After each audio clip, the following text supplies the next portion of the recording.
Hey crew, it's Pitt and I'm back with some more Esoterica.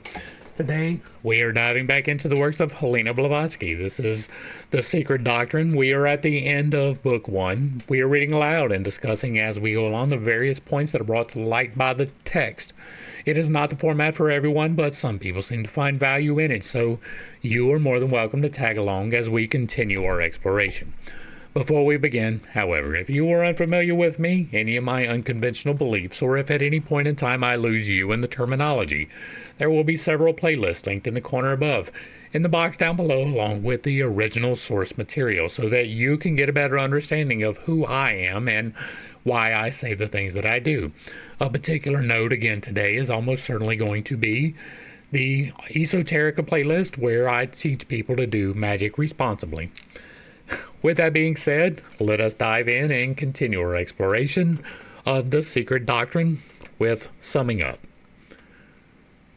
The history of creation and of this world from its beginning up to the present time is composed of 7 chapters. The 7th chapter is not yet written. T. Subarow, Theosophist, 1881, and we are going to start off right now with saying that this is unknown.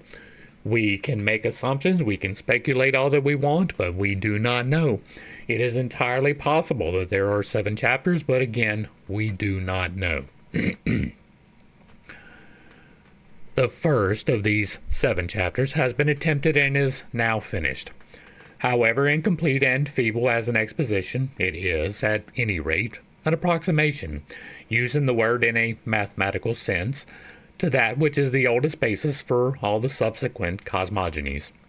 The attempt to render in a European tongue the grand panorama of the ever periodically recurring law, impressed upon the plastic minds of the first races, endowed with consciousness by those who reflected the same from the universal mind, is daring. For no human language, save the Sanskrit, which is that of the gods, can do so with any degree of adequacy. I'm going to go ahead and stop right here and let you know that God has no written language. There is no physical evidence of God writing anything.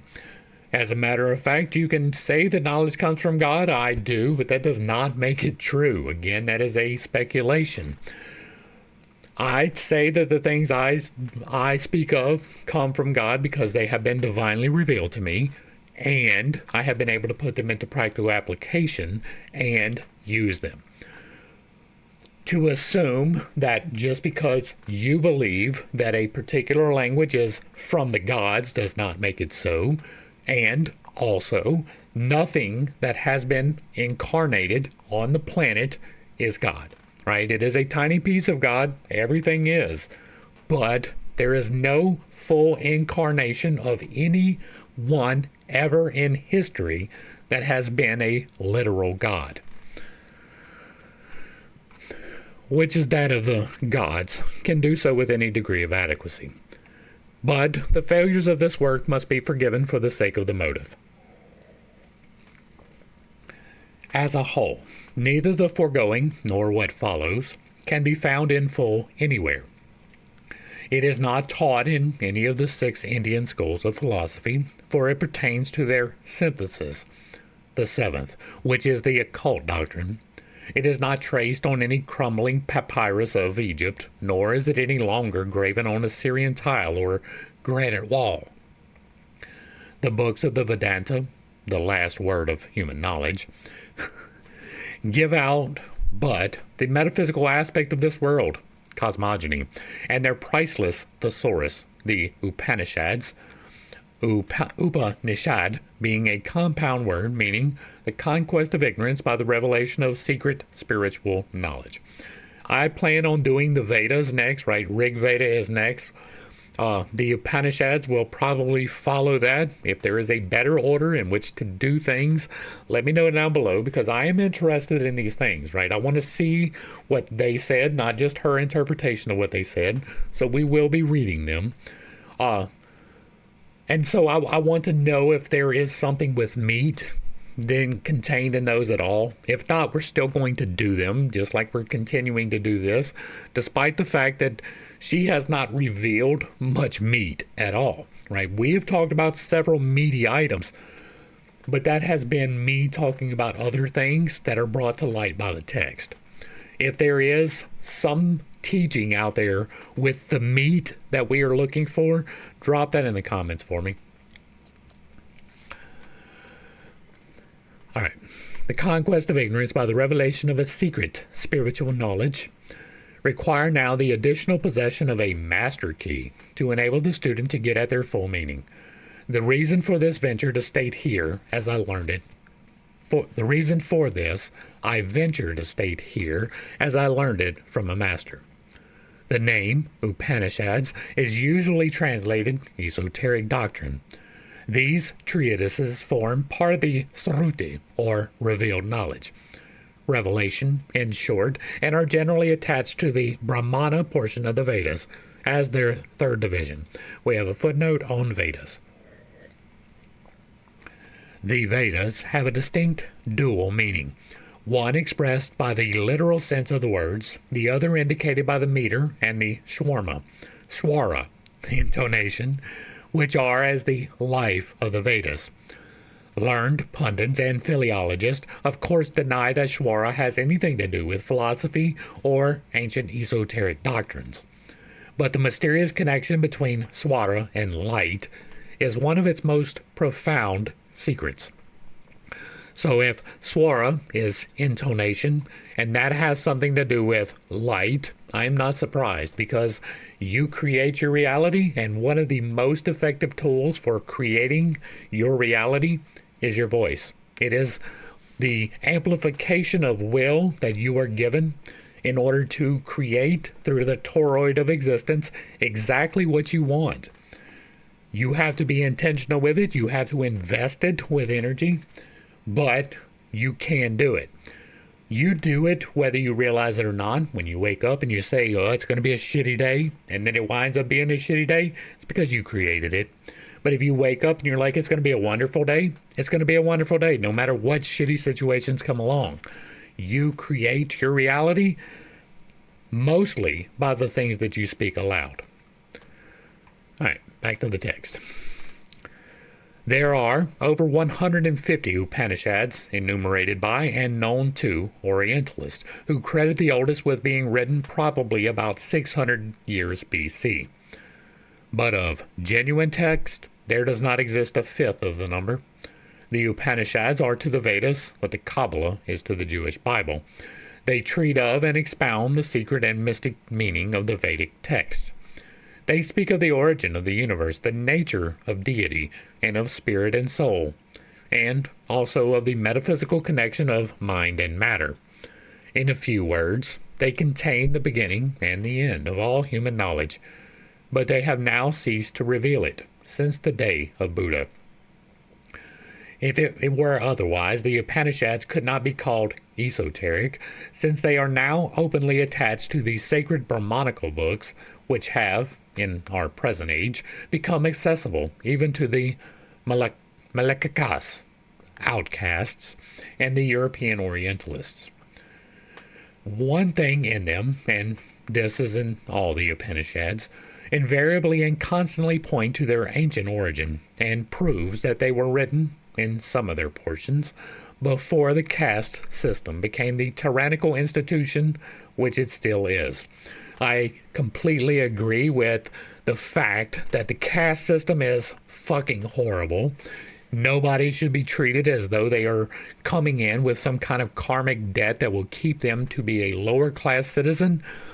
That is stupid. And anybody that believes that believes stupidity.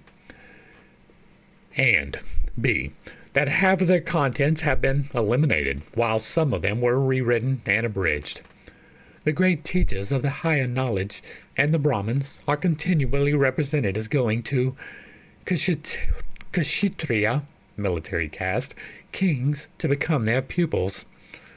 As Cowell pertinently remarks, the Upanishads breathe an entirely different spirit from other Brahmanical writings, a freedom of thought unknown in any earlier work except the Rig Veda hymns themselves.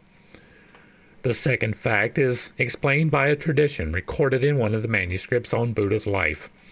It says that the Upanishads were originally attached to their Brahmanas after the beginning of a reform, which led to the exclusiveness of the present caste system among the Brahmins, a few centuries after the invasion of India by the twice-born. They were complete in those days and were used for the instruction of the Chelas, who were preparing for their initiation. This lasted so long as the Vedas and the Brahmanas remained in the sole and exclusive keeping of the temple Brahmins, while no one else had the right to study or even read them outside of the sacred caste. Then came Gautama, the prince of Kapilavastu. After learning the whole of the Brahmanical wisdom in the Rahasya, or the Upanishads, and finding that the teachings differed little, if at all, from those of the teachers of life inhabiting the snowy ranges of the Himalaya, footnote, also called the Sons of Wisdom, and of the Fire Mist, and the Brothers of the Sun in the Chinese records. Xizang, Tibet, is mentioned in the manuscript of the Sacred Library of the province of Fukien as the great seat of occult learning from time immemorial, ages before Buddha. The Emperor Yu the Great, 2,207 years BC, a pious mystic and great adept, is said to have obtained his knowledge from the great teachers of the Snowy Range in Xizang. The disciple of the Brahmins, feeling indignant because the sacred wisdom was thus withheld from all but the Brahmins, determined to save the whole world by popularizing it. Then it was that the Brahmins, seeing that their sacred knowledge and occult wisdom was falling into the hands of the Malakas, abridged the text of the Upanishads, originally containing thrice the matter of the Vedas and the Brahmanas together, without altering, however, one word of the text. They simply detached from the manuscript the most important portions containing the last word of the mystery of being. That would be altering words.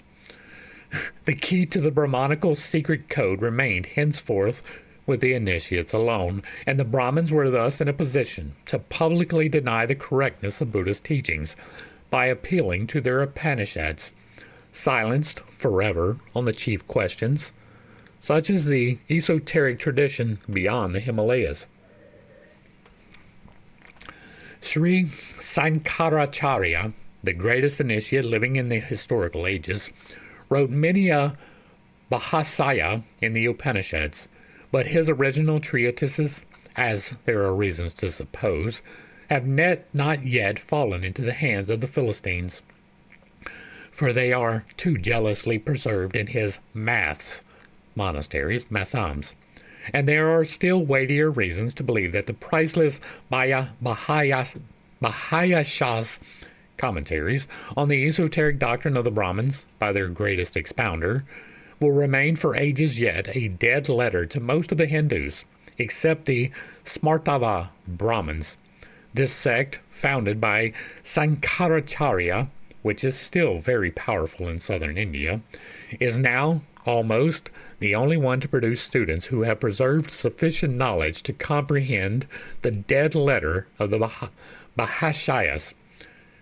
The reason of this is that they alone, I am informed, have occasionally real initiates at the head of their mathams, as, for instance, in the Sringagiri, in the western Ghats of Mysore. On the other hand, there is no sect in that desperately exclusive caste of Brahmins more exclusive than is the Smartava, and the reticence of its followers to say what they may know of the occult sciences and the esoteric doctrine is only equaled by their pride and learning. Therefore, the writer of the present statement must be prepared beforehand to meet with great opposition and even the denial of such statements as are brought forward in the work. Not that any claim to infallibility or to perfect correctness in every detail of all that is herein said was ever put forward. Facts are there, and they can hardly be denied, but owing to the intrinsic difficulties of the subjects treated, and the almost insurmountable limitations of the English tongue, as of all the other European languages, to express certain ideas, it is more than probable that the writer has failed to present the explanations in the best and in the clearest form. Yet, all that could be done was done under every adverse circumstance, and this is the utmost that can be expected of any writer. Let us recapitulate and show by the vastness of the subjects expounded how difficult, if not impossible, it is to do them full justice. 1. The secret doctrine is the accumulated wisdom of the ages, and its cosmogony alone is the most stupendous and elaborate system, e.g., even in the exotericism of the Puranas. But such is the mysterious power of occult symbolism that the facts which have actually occupied countless generations of initiated seers and prophets to marshal, to set down and explain, in the bewildering series of evolutionary progress, are all recorded on a few pages of geometrical signs and glyphs. The flashing gaze of those seers has penetrated into the very kernel of matter and recorded the soul of things there, where an ordinary profane, however learned, would have perceived but the external work of form. But modern science believes not in the soul of things, and hence will reject the whole system of ancient cosmogony. I do believe in the soul of things. We have dealt with that extensively through Book 1. I'm not going to expound upon it here. The Theory of Spiritual Evolution. Soul of things, and hence will reject the whole system of ancient cosmogony. It is useless to say that the system in question is no fancy of one or several isolated individuals, that it is the uninterrupted record covering thousands of generations of seers whose respective experiences were made to test and to verify the traditions passed orally by one early race to another of the teachings of the higher and exalted beings who watched over the childhood of humanity. That, for long ages, the wise men of the fifth race, of the stock saved and rescued from the last cataclysm and shifting of the continents, see the 12,000-year disaster cycle, have passed their lives in learning, not teaching. How did they do so? It is answered by checking, testing, and verifying in every department of nature the traditions of old and the independent visions of the great adepts. What did I just say in the beginning? Right? By practical application. An example, men who have developed and perfected their physical, mental, psychic, and spiritual organization to the utmost possible degree. Working on that. Right, I am in much better physical shape. If you're unaware, I am running these days, right? I try to get in a 3-mile jaunt. I'm running half of that, about 1.5 miles. I thought I was doing 3 miles at the end of last year, but beginning this year, I started tracking it with my phone. I was so very resistant to that, but I started doing it. And it turns out that I was well short of my goal, right? I was ending up at 2 miles instead of 3, so I had to add a whole lot. And in the last 28 days, I have added 1 mile, and I have taken over a minute, 30 seconds per mile, so over a minute overall, off of my time. Right, I am working on improving my physical. Now, my mental's pretty good these days. My psychic is better than most people's, I am sure. And the spiritual organizations, I am there. Right, I'm not a master, but I am definitely an adept, and you do not get on that level without having at least some of the organization down. But I am working on this, right, becoming the specimen. Not necessarily that I'm going to have a 6-pack and abs, but to be in the best health I can be. I have healed myself of several afflictions, right? Today, we are almost at 2 full months with no tremors. That is a massive, massive thing for me. The fact that I can run is a miracle. I'm not supposed to be able to walk. The fact that I can talk to you for more than 15 minutes at a time in a relatively normal tone of voice, also a miracle. These are things that I have done through the spiritual things that I am talking to you about. So I am not pulling things out of my ass. I have practical results to the practical application of these things. No vision of one adept was accepted till it was checked and confirmed by the visions, so obtained as to stand as independent evidence of other adepts and by centuries of experiences. 2. The fundamental law in that system, the central point from which all emerged, around and towards which all gravitates, and upon which is hung the philosophy of the rest, is the one homogeneous divine substance principle, the one radical cause. Now, I say the one homogeneous divine substance principle is going to be the Holy Spirit, right? Part of the Trinity.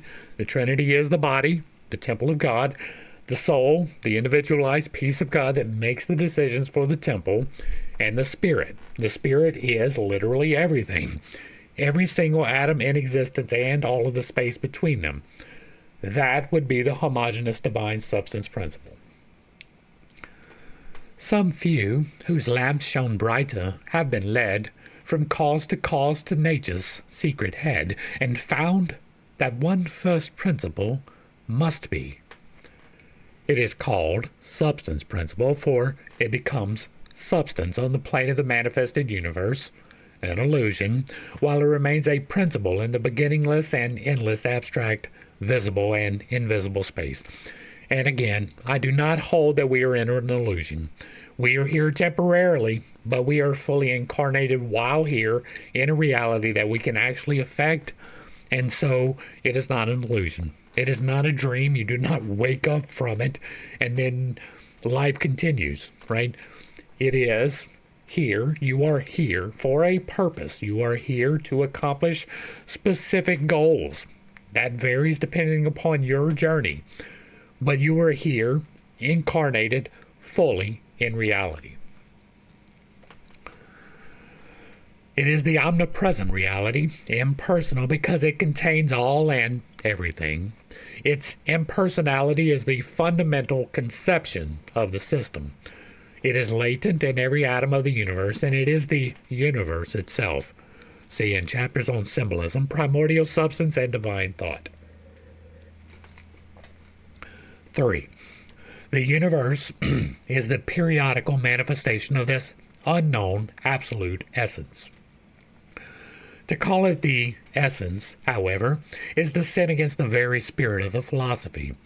For, though the noun may be derived in this case from the verb esse, to be, yet it cannot be identified with a being of any kind that can be conceived by human intellect. It is best described as neither spirit nor matter, but both. Para Brahman and Mula Prakriti are one in reality. Yet, too, in the universal conception of the manifested, even in the conception of the one Logos, its first manifestation, to which, as the able lecturer in the Notes on the Bhagavad Gita shows, it appears from the objective standpoint of the one Logos as Mulu Prakriti, and not as Parabrahman, as its veil and not the one reality hidden behind, which is unconditioned and absolute. 4.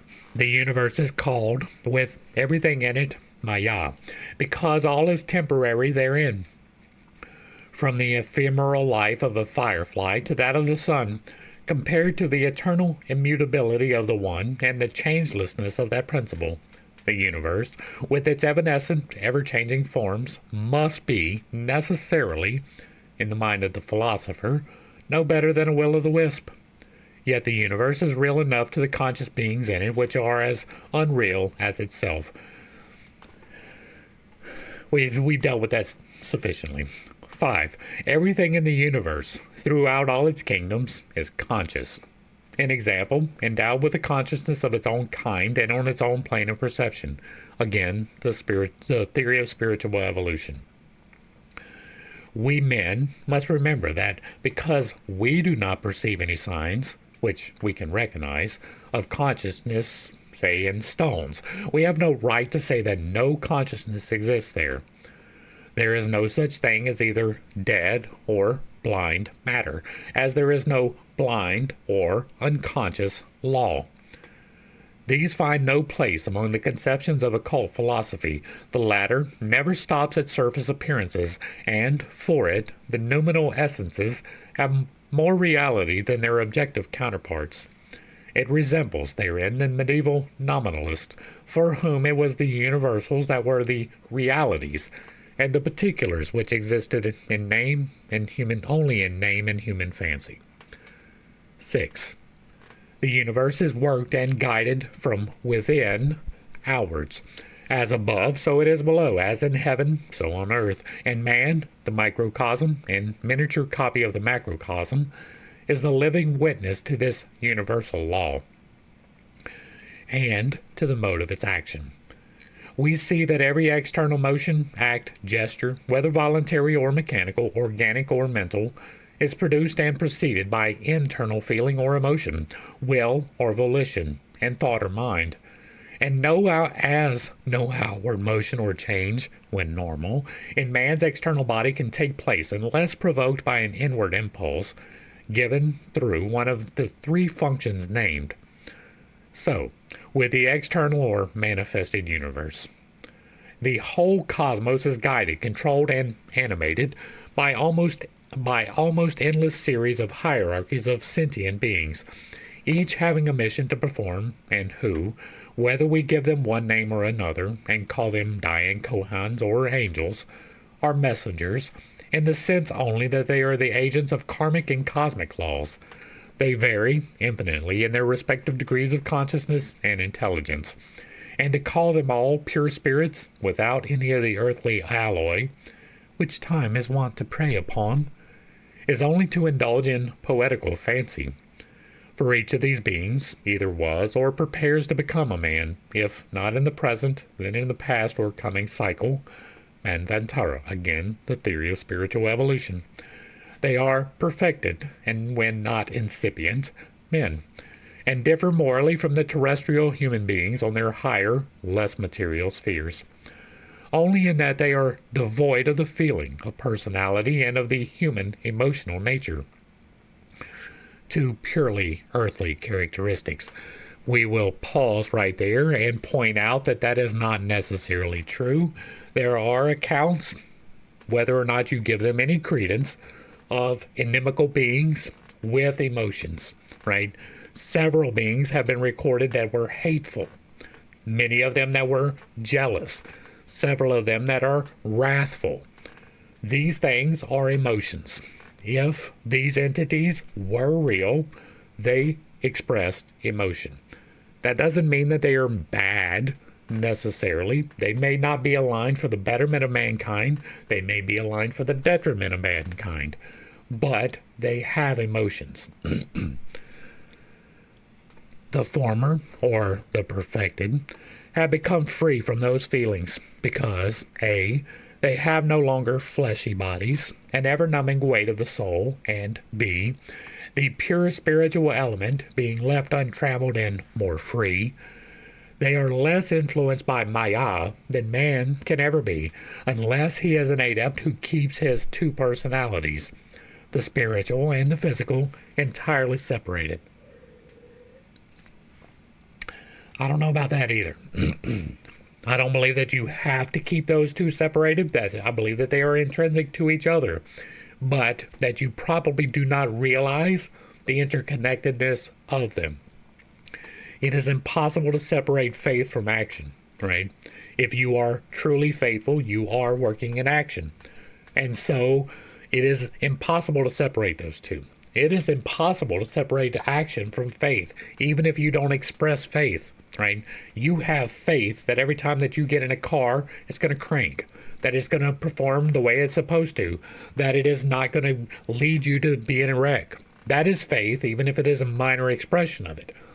So, yeah. The incipient monads, having never had terrestrial bodies yet, can have no sense of personality or egoism. That which is meant by personality being a limitation and a relation, or, as defined by Coleridge, individuality existing in itself but with a nature as a ground. The term cannot, of course, be applied to non-human entities, but as a fact insisted upon by generations of seers. None of these beings, high or low, have either individuality or personality as separate entities. In example, they have no individuality in the sense in which a man says, "I am myself and no one else." In other words, they are conscious of no such distinct separateness as men and things have on earth. Individuality is the characteristic of their respective hierarchies, not of their units, and these characteristics vary only with the degree of the plane of which those hierarchies belong. The nearer to the region of homogeneity and the one divine, the purer and less accentuated that individuality in the hierarchy. They are finite in all respects, with the exception of their higher principles. The immortal spark reflecting the universal divine flame, individualized and separated only on the spheres of illusion by a differentiation as elusive as the rest. They are living ones, because they are the streams projected on the cosmic screen of illusion from the absolute life. Beings in whom life cannot become extinct, before the fire of ignorance is extinct in those who sense these lives. Having sprung into being under the quickening influence of the uncreated beam, the reflection of the great central sun that radiates on the shores of the river of life. It is the inner principle in them which belongs to the waters of immortality, while its differentiated clothing is as perishable as man's body.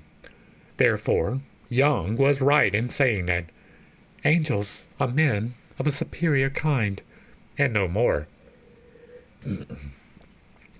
They are neither ministering nor protecting angels, nor are they harbingers of the Most High, still less the messengers of wrath of any god such as man's fancy has created.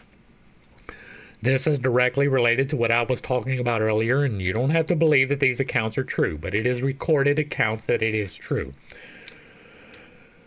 Again, most of those accounts are by people developing a control system, so they are fitting that in accordance with their control system, but it is recorded that they are. Both ministering and protecting have been recorded not just in the singular faith of Judaism, or even in the faiths of Judaism, Mohammedanism, and Christianity, which are kissing cousins, but in several other faiths as well. There are entities in the Native Americans that both help and hinder. Turtle Woman and Coyote, for example. They are ministering, they are protecting, or they are devious and tricking, but they are recorded outside of the other control systems. Those are not isolated events. Your assumption that your understanding is the only one leads to closed-mindedness, right? I believe things, but I try to keep an open mind about those things, and if I am proven to be wrong in them, I will accept it, right? I will adjust my worldview. I have several times already, most notably through the Bible study. And so it is important to note that speculation is speculation, right? And this is speculation. Just because you don't believe it is so does not mean that it is not so, and just because I believe it is so does not mean that it is so.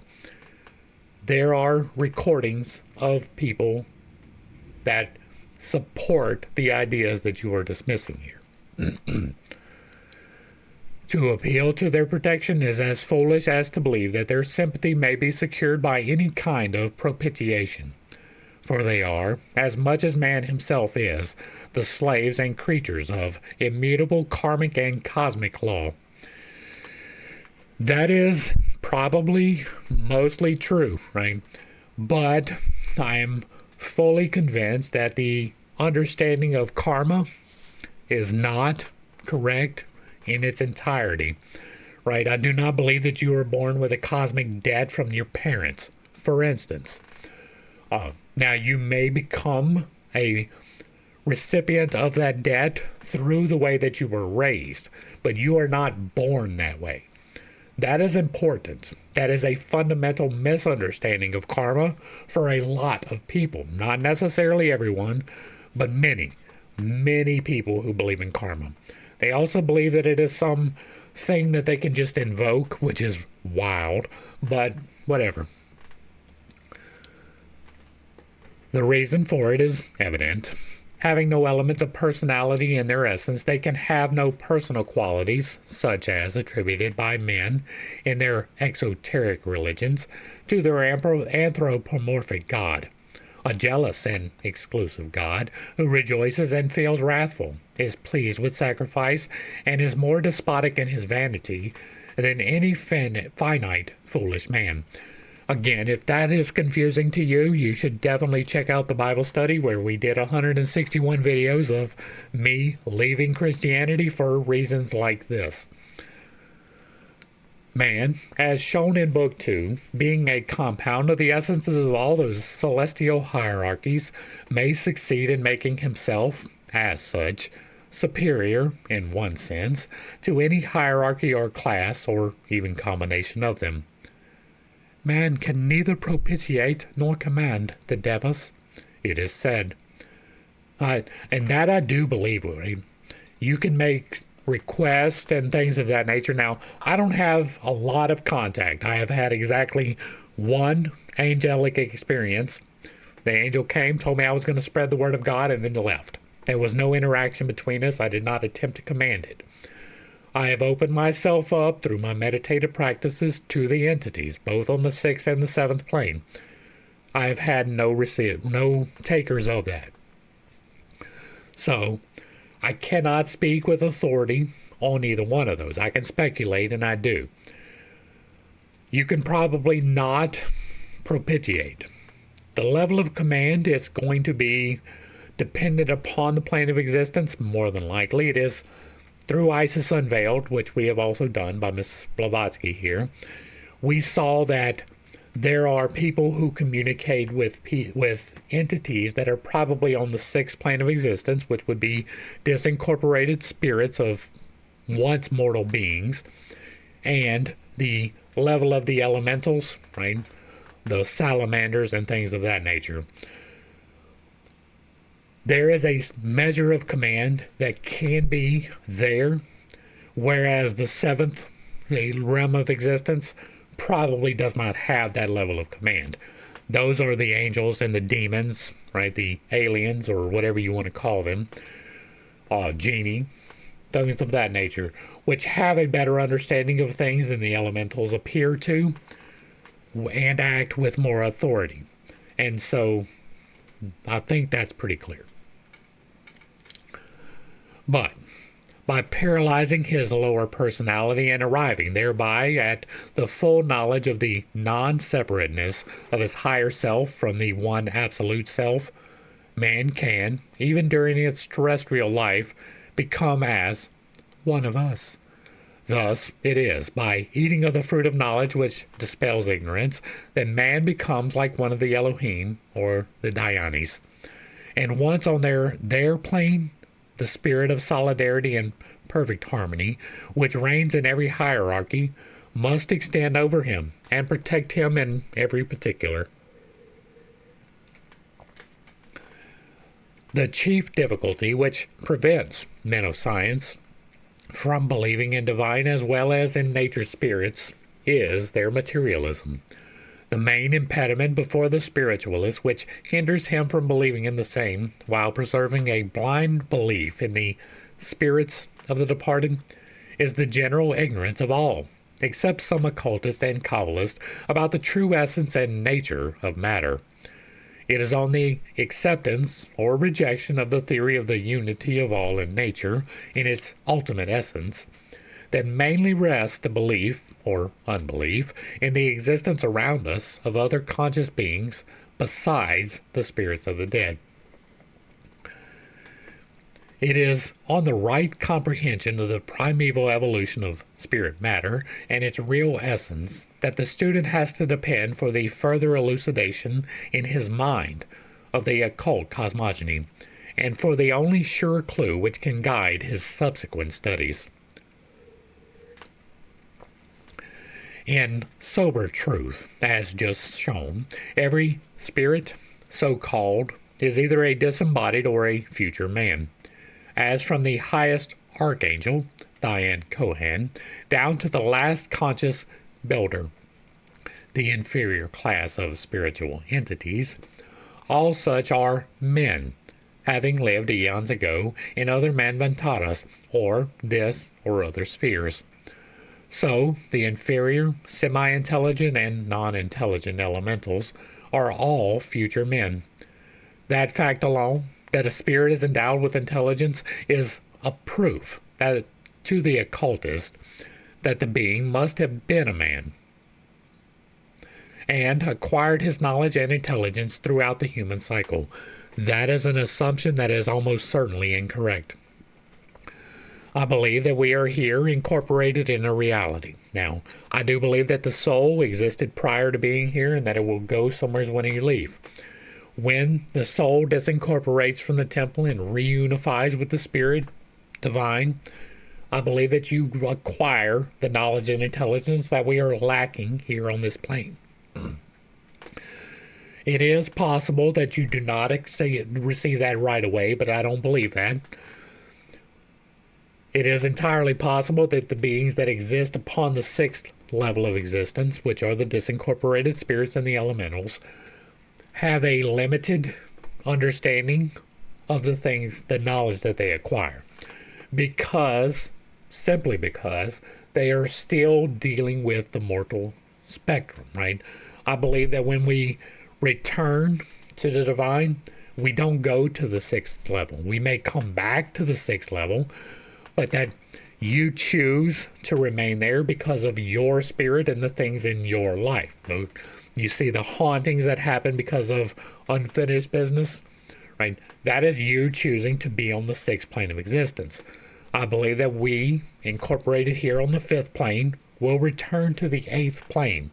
And then from there, either come back to the fifth plane for more lessons or go to the sixth or seventh. I don't know the mechanics of that, and I don't claim to know the full mechanics of that.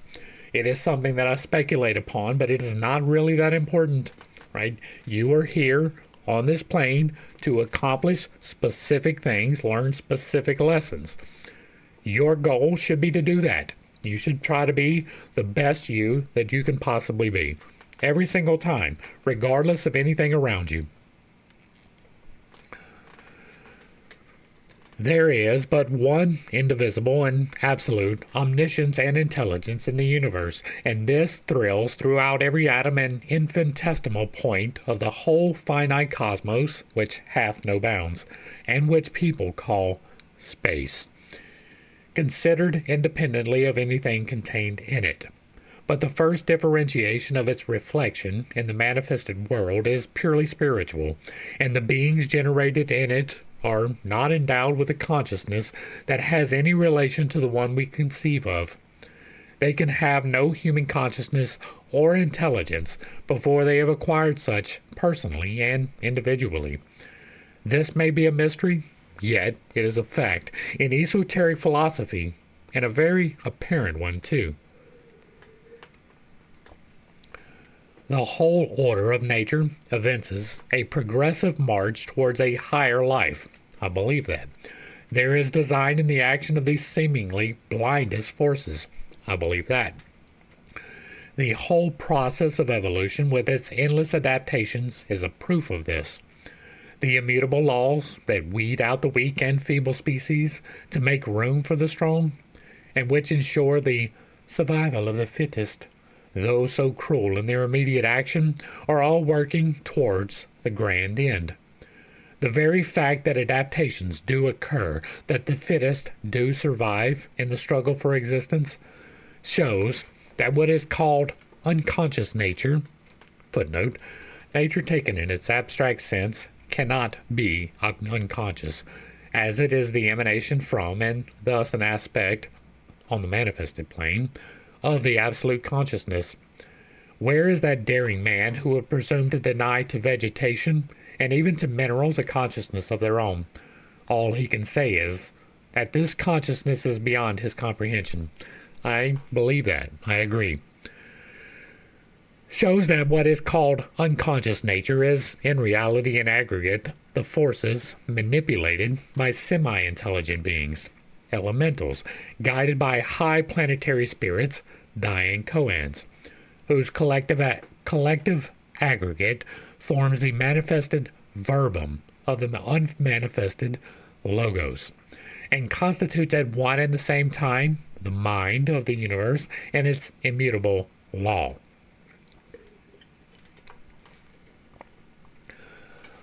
Three distinct representations of the universe in its three distinct aspects are impressed upon our thought by the esoteric philosophy. The pre-existing, evolved from, the ever-existing, and the phenomenal, the world of illusion, the reflection and shadow thereof. During the great mystery and drama of life known as the Manvantara, real cosmos is like the object placed behind the white screen upon which are thrown the Chinese shadows, called forth by the magic lantern. The actual figures and things remain invisible, while the wires of evolution are pulled by the unseen hands, and men and things are thus but the reflections on the white field of the realities behind the snares of Mahamaya, or the great illusion. This was taught in every philosophy and every religion, ante as well as post-Diluvian. We do not know that.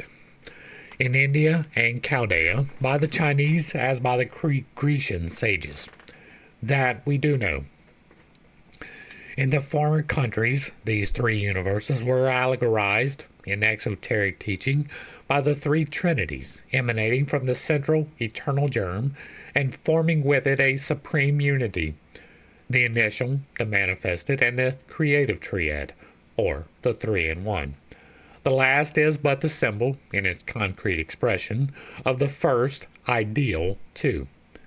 Hence, esoteric philosophy passes over the necessarianism of this purely metaphysical conception and calls the first one only the ever-existing.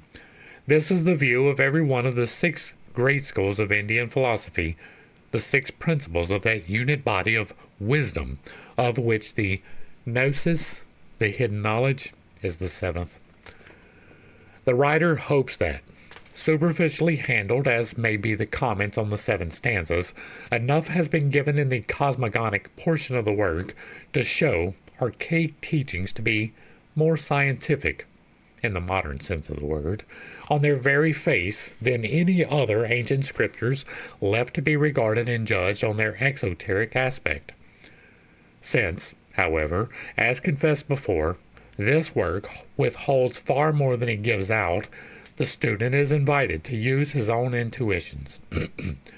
Our chief care is to elucidate that which has already been given out, and, to our regret, very incorrectly at times, to supplement the knowledge hinted at, whenever and wherever possible, by additional matter. That is what I am attempting to do. And to bulwark our doctrines against the too strong attacks of modern sectarianism, and more especially against those of our latter-day materialism, very often miscalled science, whereas, in reality, the words scientist and sciolist ought alone to bear the responsibility for the many illogical theories offered to the world.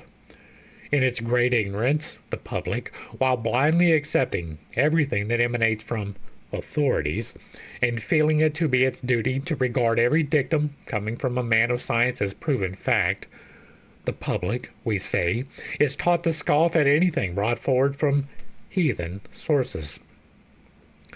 Therefore, as materialistic scientists can be fought solely with their own weapons, those of controversy and argument, an addendum is added to every book contrasting our respective views and showing how even great authorities may often err.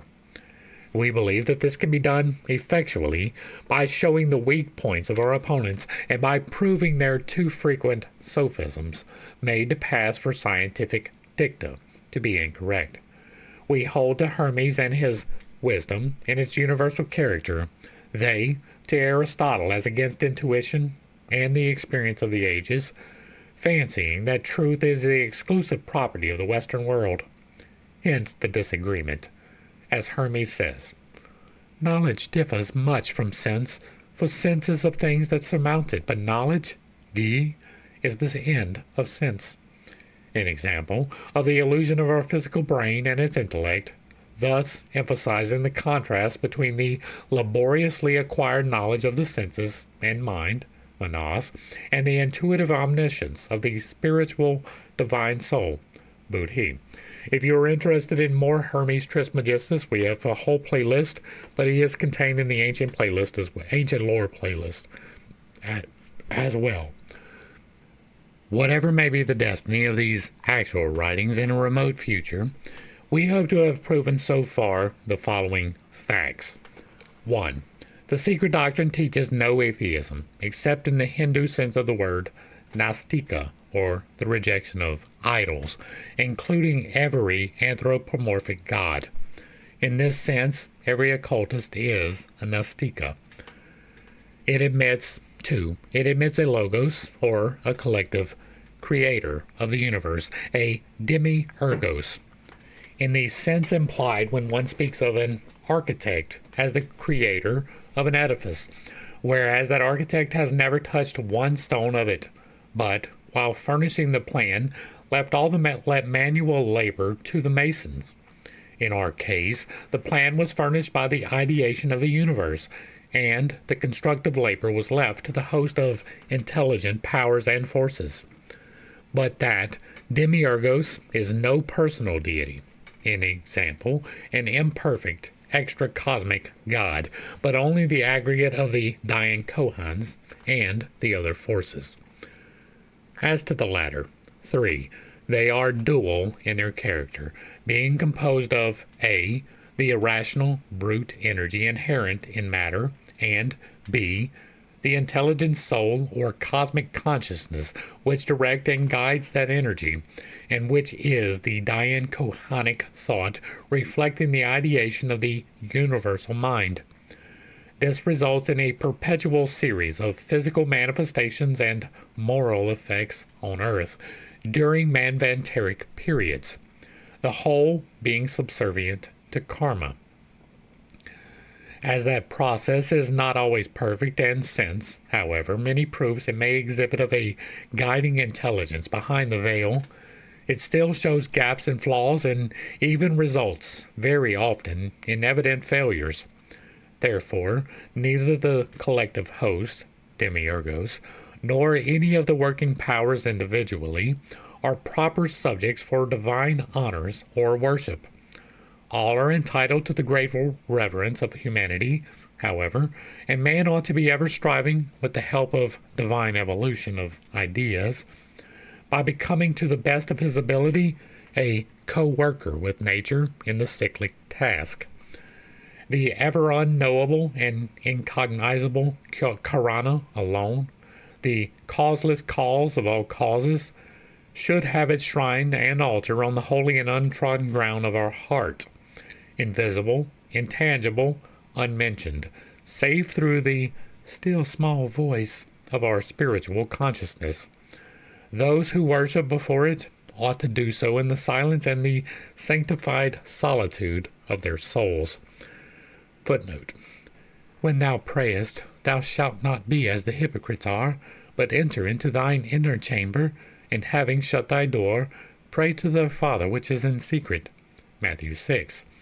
Our Father is within us in secret, our seventh principle, in the inner chamber of our soul perception. The kingdom of heaven and of God is within us, says Yeshua, not outside. Why are the Christians so absolutely blind to the self-evident meaning of the words of wisdom they delight in mechanically repeating? That's a good question. Making their spirit the sole mediator between them and the universal spirit, their good actions the only priest, and their sinful intentions the only visible and objective sacrificial victims to the presence. There you go. I say that all of the time. The only thing that is required for you to be forgiven from sin is your sin. No goat, no cow, no chicken, no human.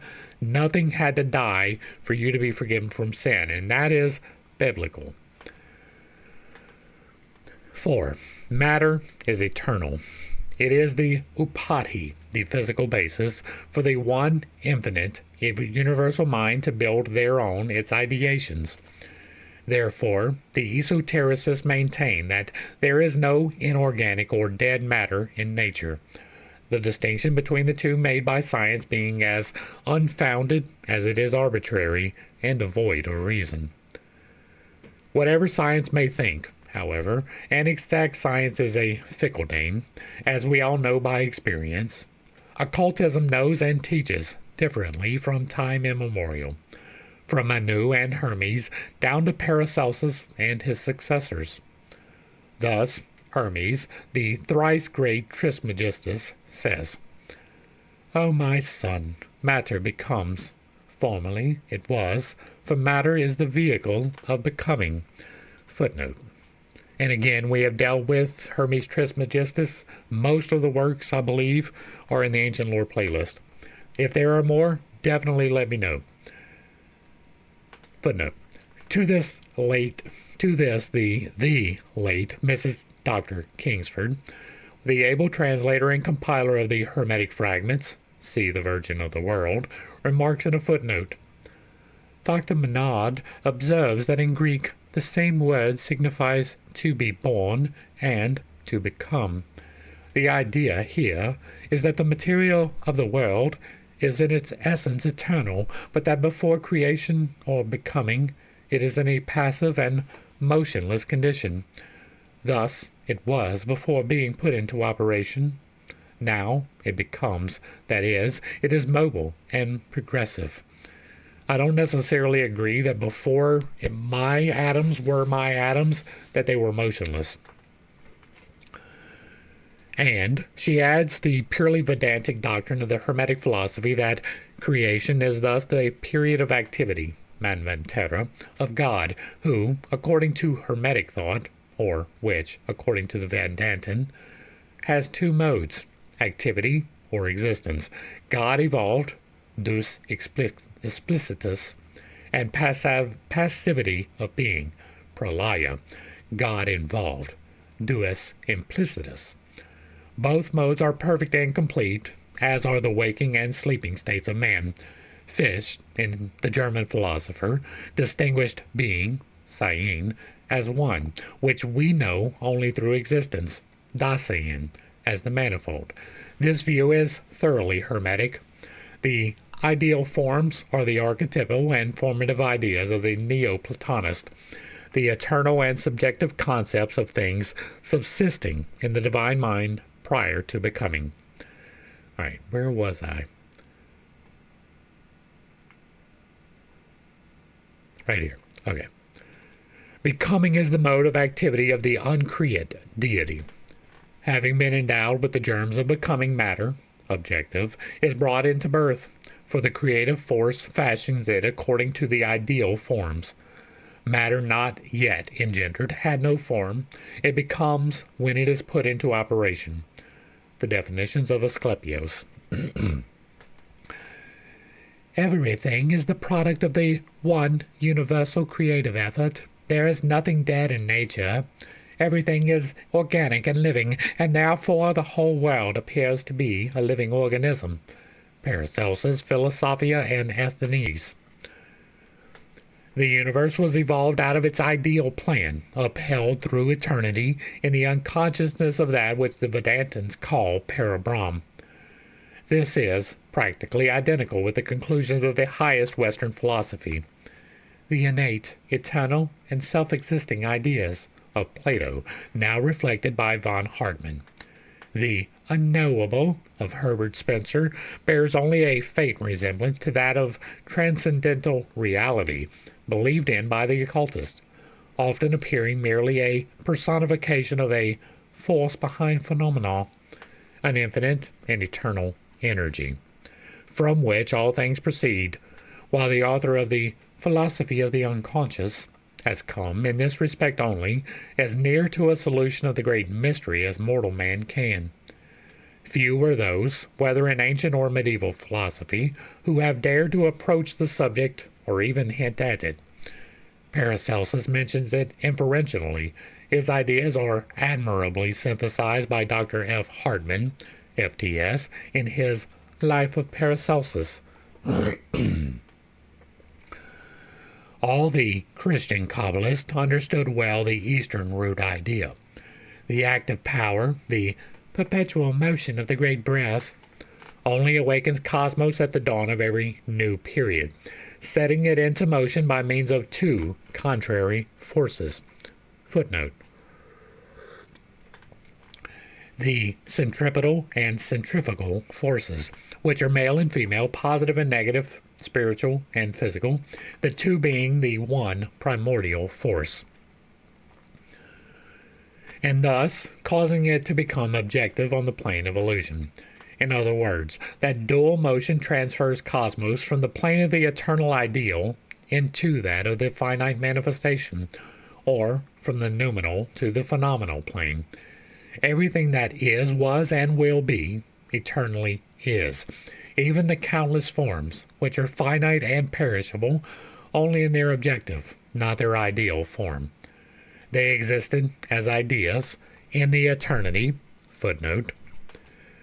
Occultism teaches that no form can be given to anything, either by nature or by man, whose ideal type does not already exist on the subjective plane. More than this, that no such form or shape can possibly enter man's consciousness or evolve in his imagination, which does not exist in prototype, at least in approximation. That is some well thought out speculation. They existed as ideas in the eternity, and, when they pass away, will exist as reflections. Neither the form of man, nor that of any animal, plant, or stone, has ever been created, and it is only on this plane of ours that it commenced becoming. An example, objectivizing into its present materiality, or expanding from within outwards, from the most sublimated and supersensuous essence into its grossest appearance. Therefore, our human forms have existed in the eternity as astral or ethereal prototypes, according to which models, the spiritual beings, or gods, whose duty it was to bring them into objective being and terrestrial life, evolved the protoplasmic forms of the future egos from their own essence. After which, when this human upadi, or basic mold, was ready, the natural terrestrial forces began to work on these supersensuous molds, which contained, besides their own, the elements of all the past vegetable and future animal forms of this globe in them. Therefore, man's outward shell passed through every vegetable and animal body before it assumed its human shape. As this will be fully described in Book 2, with the commentaries thereupon, there is no need to say more of it here.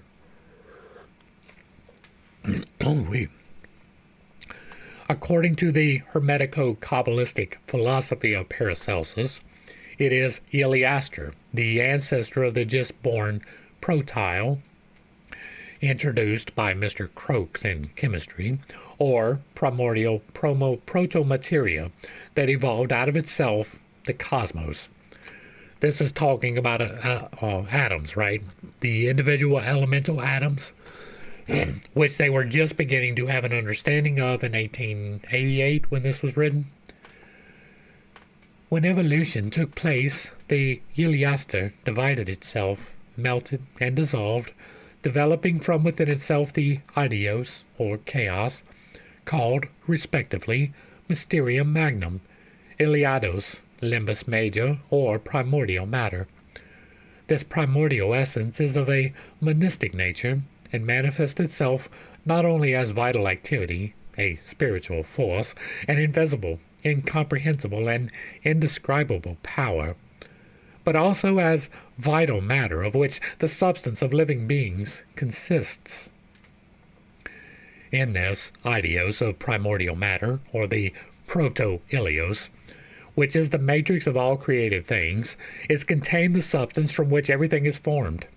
It is the chaos out of which the macrocosm, and later on by evolution and division in Mysteria Specialia, footnote, This word is explained by Dr. Hartmann from the original text of Paracelsus before him as follows. According to this great Rosicrucian, Mysterium is everything out of which something may be developed, which is only germinally contained in it, a seed of the mysterium of a plant, an egg, that of the living bird, etc. The division of Mysteria Specialia, each separate being, came into existence. All things and all elementary substances were contained in it in potentia, but not in actu, which makes the translator, Dr. F. Hartmann, justly observe that it seems that Paracelsus anticipated the modern discovery of the potency of matter 300 years ago. This Magnus Limbus, then, or Eleaster of Paracelsus, is simply our old friend, Father Mother, within, before it appeared in space, of the second and other stanzas. It is the universal matrix of cosmos, personified in the dual character of macro and microcosm, or the universe in our globe. Footnote. It is only the medieval Kabbalists who, following the Jewish and one or two Neoplatonists, applied the term microcosm to man. Ancient philosophy called the earth the microcosm of the macrocosm, and man the outcome of the two. The dual character of the macro and microcosm by aditi prakriti, the spiritual and the physical nature.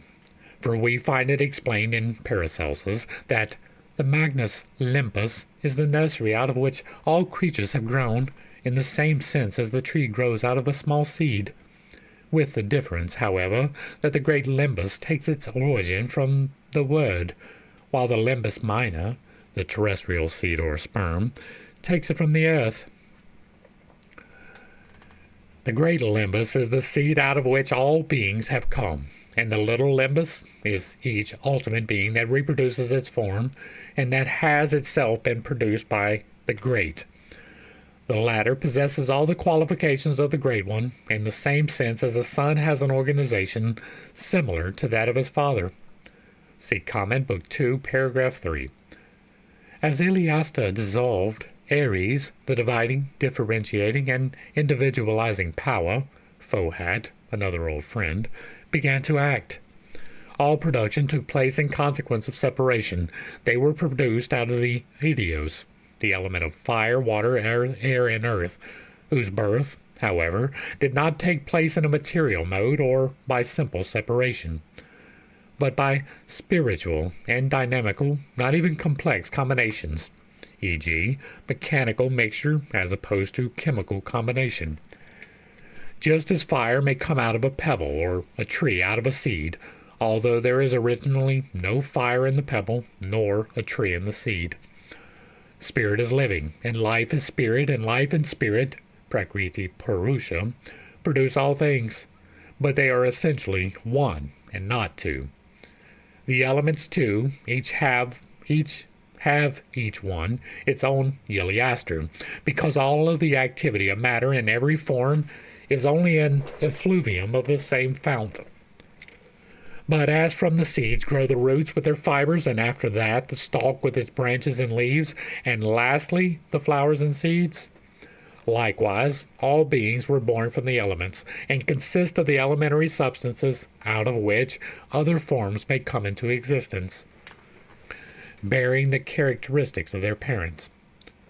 This doctrine, preached 300 years ago, remarks the translator, is identical with the one that has revolutionized modern thought after having been put into a new shape and elaborated by Darwin. There it was still more elaborated by Kapila in the Sankhya philosophy. The elements, as the mothers of all creatures, are of an invisible spiritual nature and have souls. Footnote. The Eastern occultist says, are guided and informed by the spiritual beings, the workmen in the invisible worlds, and behind the veil of occult nature, or nature in abscantio. They all spring from the Mysterium Magnum, Philosophia ad Athenicis. Compare this with Vishnu Purana. from pradhana, primordial substance, presided over by kshetrajana, embodied spirit, proceeds the evolution of these qualities. From the great principle, Mahat, universal intellect or mind, proceeds the origin of the subtle elements, and from these the organs of sense. Thus, it may be shown that all the fundamental truths of nature were universal in antiquity, and that the basic ideas upon spirit, matter, and the universe, or upon God, substance, and man, were identical, taking the two most ancient religious philosophies on the globe, Hinduism and Hermeticism. From the scriptures of India and Egypt, the identity of the two is equally easily recognizable. This becomes apparent to one who reads the latest translation and rendering of the Hermetic fragments just mentioned by our late lamented friend, Dr. Anna Kingsford.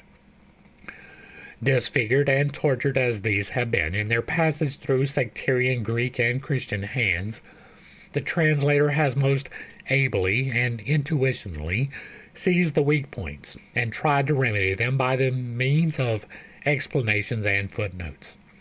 And she says, the creation of the visible world by the working gods, or titans, as agents of the supreme God, is a thoroughly Hermetic idea.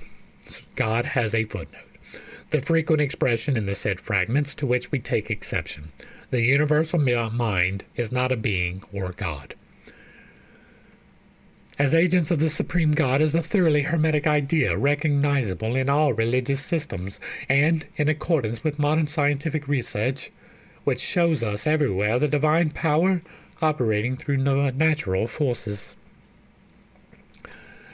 That universal being that contains all, and which is all, put into motion the soul and the world, all that nature comprises, says Hermes, in the manifold unity of universal life, the innumerable individualities, distinguished by their variations, are, nevertheless, united in a manner that the whole is one, and that everything proceeds from unity. Asclepios, Part 1. God is not a mind, but the cause that the mind is, not a spirit, but the cause that the spirit is, not light, but the cause that the light is. Divine Pymander, Book 9. The above shows plainly that divine Pymander, however much distorted in some passages by Christian smoothing, was nevertheless written by a philosopher, while most of the so-called Hermetic fragments are the production of sectarian pagans, with a tendency towards an anthropomorphic supreme being. Yet both are the echo of the esoteric philosophy and the Hindu Puranas. Compare two invocations, one to the Hermetic Supreme All, the other to the Supreme All of the later Aryans. Says a Hermetic fragment cited by Suidas. See Mrs. Kingford's The Virgin of the World. I adjure thee, heaven, holy work of the great God. I adjure thee, voice of the Father, uttered in the beginning, when the universal world was framed. I adjure thee by the word, now only Son of the Father, who upholds all things. Be favorable, be favorable. This just proceeded by the following. Thus, the ideal light was before the ideal light, and the luminous intelligence of intelligence was always, and in its unity was nothing else than the Spirit enveloping the universe, out of whom is neither God nor angels, nor any other essentials, for he, it, is the Lord of all things, and the power and the light, and all depends on him, it, and in him, it, etc. Fragments of the writings of Hermes to Ammon. This is contradicted by the very same Trismegistus, who is made to say, to speak of God is impossible, for the corporeal cannot express the incorporeal. That which has not any body, nor appearance, nor form, nor matter, cannot be apprehended by sense. I understand, Tasios, I understand that which it is impossible to define. That is God. Physical Eclogues, Florilegium of Stabilius. The contradiction between the two passages is evident, and this shows A. that Hermes was a generic nom de plume used by a series of generations of mystics of every shade, and B. that a great discernment has to be used before accepting a fragment as esoteric teaching only because it is undeniably ancient. Let us now compare the above with a like invocation in the Hindu scriptures, undoubtedly as old, if not far older. Here it is Parasara, the Aryan Hermes, who instructs Maitreya, the Indian Asclepios, and calls upon Vishnu in his triple hypostasis.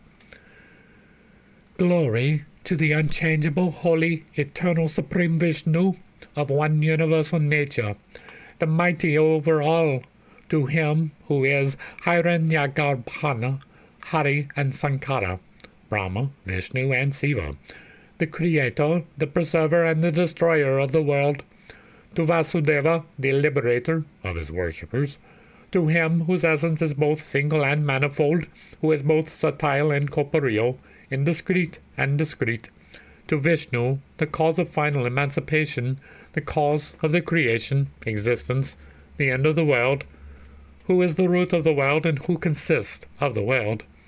Vishnu Purana, Book L. In this grand invocation, full of philosophical meaning underlining it, but for the profane masses, as suggestive as is the first of an anthropomorphic being, we must respect the feeling that dictated both, but we cannot help finding it in full disharmony with its inner meaning, even with that which is found in the same Hermetic treatise, where it is said, Reality is not upon the earth, my son, and it cannot be thereon. Nothing on earth is real, there are only appearances. He, man, is not real, my son, as man. The real consists solely in itself and remains what it is. Man is transient, therefore he is not real. He is but appearance, and appearance is the supreme illusion. And again, I do not hold to that, right? We are here in a real way. Whether or not it is temporary has no bearing on whether or not it is real. Tasios. Then the celestial bodies themselves are not real, my father, since they are also very. Trismegistus. That which is subject to birth and change is not real. There is in them a sudden falsity, seeing that they too are variable. Tasios. And what then is the primordial reality? Trismegistus. That which is one and alone, O Tasios, that which is not made of matter nor in any body, which has neither color nor form, which changes not, nor is transmitted, but which always is. This is quite consistent with the Vedantic teaching. The leading thought is occult, and many are the passages in the Hermetic fragments that belong bodily to the secret doctrine. The latter teaches that the whole universe is ruled by intelligent and semi-intelligent forces and powers, as stated from the very beginning. Christian theology admits and even enforces belief in such, but makes an arbitrary division and refers to them as angels and devils. Science denies the existence of such and ridicules the very idea. Spiritualists believe in the spirits of the dead, and, outside of these, deny entirely any other kind or class of invisible beings. The occultist and Kabbalist are thus the only rational expounders of the ancient traditions, which have now culminated in dogmatic faith on the one hand, and dogmatic denials on the other. For both belief and unbelief embrace but one small corner each of the infinite horizons of spiritual and physical manifestations, and thus both are right from their respective standpoints, and both are wrong in believing that they can circumscribe the whole within their own special and narrow barriers, for they can never do so. In this respect, science, theology, and even spiritualism show little more wisdom than the ostrich does when it hides its head in the sand at its feet. That is not a true thing. If you are unaware, ostriches do not hide their head in the sand. feeling sure that there can be thus nothing beyond its own point of observation in the limited area occupied by its foolish head. As the only works now extant upon the subject under consideration within reach of the profane of the Western civilized races are the above-mentioned Hermetic books, or rather Hermetic fragments, which we may contrast them in the present case with the teachings of esoteric philosophy. To quote for this purpose from any other would be useless, since the public knows nothing of the Chaldean works, which are translated into Arabic and preserved by some Sufi initiates. Therefore, the definitions of Asclepios, as lately compiled and glossed by Mrs. A. Kingsford, F.T.S., some of which sayings are in remarkable agreement with the esoteric Eastern doctrine, have to be resorted to for comparison. Though not a few passages show a strong impression of some later Christian hand, yet on the whole the characteristics of the genii, footnote, the Hermetic philosophers called Teio, gods, genii, and daimons in the original text. Those entities, whom we call devas, gods, Dayan Kohans, Chitkala, Kuan Yin, the Buddhist calls them, and by other names. The daemons are, in the Socratic sense, and even in the Oriental and Latin theological sense, the guardian spirits of the human race. Those who dwell in the neighborhood of the immortals and thence watch over human affairs, as Hermes has it. In esoteric parlance, they are called Chitkala, some of which are those who have furnished man with his fourth and fifth principles from their own essence, and others the Pitris, so called. This will be explained when we come to the production of the complete man. The root of the name is Kiti, that by which the effects and consequences of actions and kinds of knowledge are selected for the use of the soul, or conscious, the inner voice in man. With the yogis, the Kiti is a synonym of Mahat, the first and divine intellect. But in esoteric philosophy, Mahat is the root of Kiti, its germ, and Kiti is a quality of Manas in conjunction with Buddhi, a quality that attracts to itself by a spiritual affinity, a Kitkala, when it develops sufficiently in man. This is why it is said that Kiti is a voice, acquiring mystic life and becoming Kuan Yin. Yet on the whole, the characteristics of the genii and gods are those of the Eastern teachings. While concerning other things, there are passages which differ widely in our doctrines. The following are a few. Extracts from a private commentary, hitherto secret. Footnote on commentary. The teaching does not refer to Prakriti Purusha beyond the boundaries of our small universe. Alright. I'm not going to try and read the number. I am going to try. I think it's 17. The initial existence in the first twilight of the Maha Manvantara, after the Maha Pralaya that follows every age of Brahma, is a conscious, spiritual quality. In the manifested worlds, solar systems, it is, in its objective subjectivity, like the film from a divine breath to the gaze of the entranced seer. It spreads as it issues from Laya. Footnote on Laya. The ultimate quiescent state, the nirvana conditions of the seventh principle. It spreads as it issues from Laya throughout infinity as a colorless spiritual fluid. It is on the seventh plane and in its seventh state in our planetary world. This is going to be plasma. Footnote on world. The teaching is given from our plane of consciousness. 18. It is substance to our spiritual sight. It cannot be called so by men in their waking state. Therefore they have named it in their ignorance God's Spirit. 19. It exists everywhere and forms the first Upadhi foundation on which our world, solar system, is built. Outside the latter, it is to be found in its pristine purity, only between the solar systems or the stars of the universe, the worlds already formed or forming, those in Laya resting meanwhile in its bosom. As its substance is of a different kind from that known on earth, the inhabitants of the latter, seeing through it, believe in their illusion and ignorance that it is empty space. There is not one finger's breadth, angular, of the void space in the whole boundless universe. 20. Matter, or substance, is septenary within our world, as it is so beyond it. Moreover, each of its states or principles is graduated into 7 degrees of density.